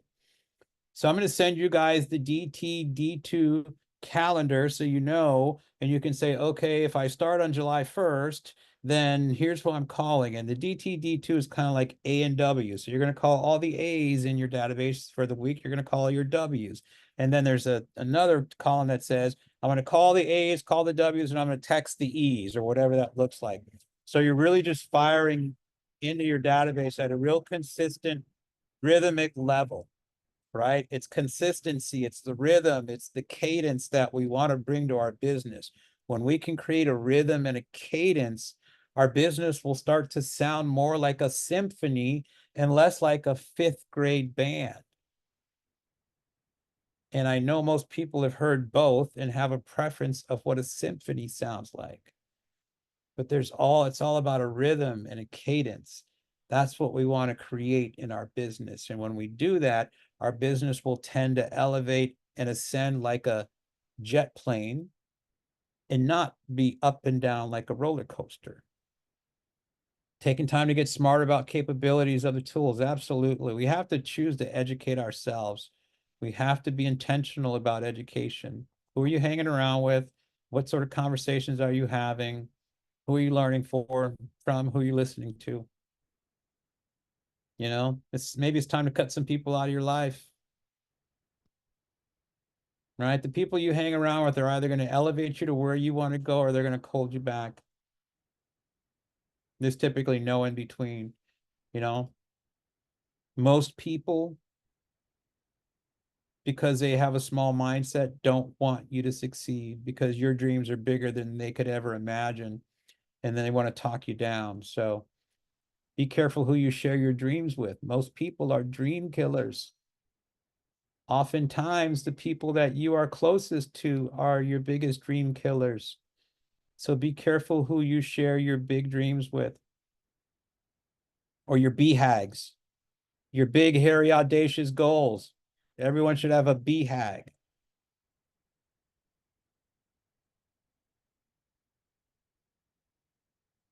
All right.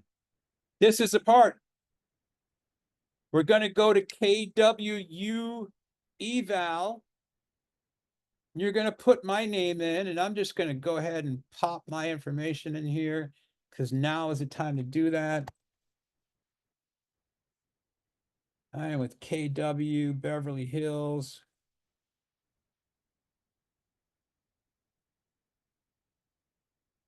Three 403. I'm on Facebook. I'm on IG. You guys can find me everywhere. Let's see here.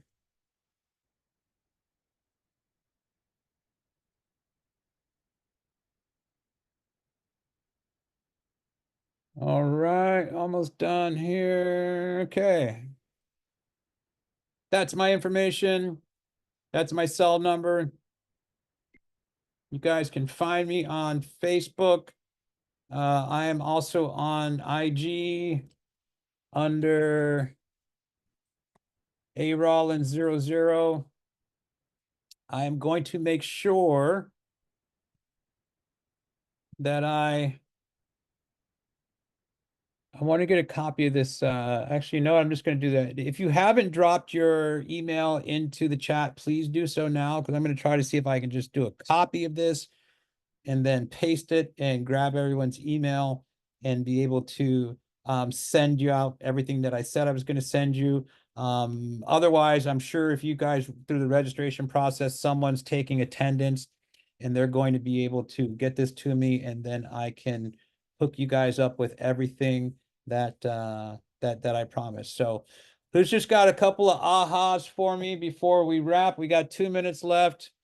My region, I am in the California West Side region. Richard Schulman is our regional director. So we've got Marina Del Rey, Malibu, Pacific Palisades, Hollywood Hills, Beverly Hills, KW West Side, Larchmont. That's our region. All right, couple of ahas before we wrap. Talk to me, Goose. What's At a- the session? What was that? I'm sorry, what's the session number today? What's the session number today? Session, Is it session 20. 27? Plan your future. Okay. I have a question.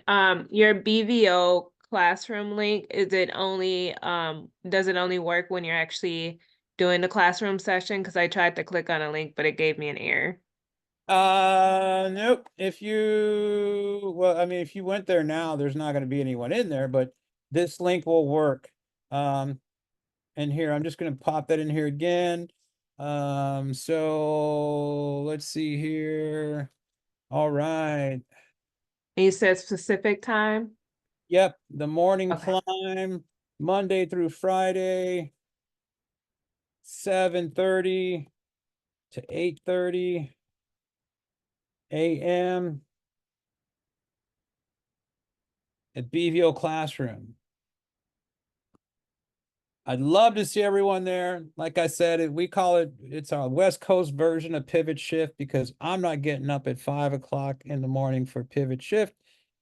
So we do our own version at 7:30. We get a lot of good stuff on there. So it's me and my my partner. He's a successful millionaire real estate agent. He's made over $1 million a year selling real estate for the last 20 years. He knows a lot. He's his number one agent in KW in 2019.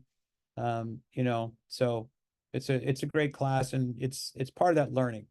So you come there and we're going to expand your mind and fill your brain and send you on your way with an elevated attitude and mindset to go out and get into lead generation. All right, everyone, please fill out the evaluations. I'm trying to become a KW approved trainer, and your evaluations help me do that.